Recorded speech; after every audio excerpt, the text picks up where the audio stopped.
This is why I can't help them in the house.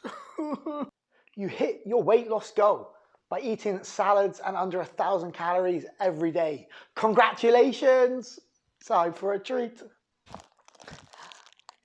That chocolate bar feels so good, melting in your mouth.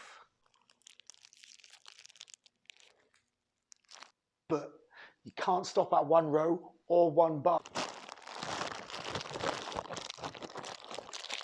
You couldn't have it on your diet, and now you cannot stop. The next morning, you feel so disgusted with yourself. You'd been so good for so long, now you feel that guilt, and so bloated. And you can't bring yourself to squeeze in those jeans. Why did you do it to yourself again? You binge because you're too strict with your diet. You cut out all your favorite foods you love. Then you're making up for lost time when you get the chance.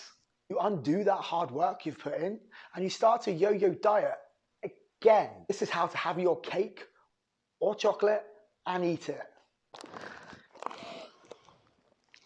Plan into your diet and allocate 20% of calories each week to spend on whatever you want. This way, you're not going to crave it and you're still going to lose that weight.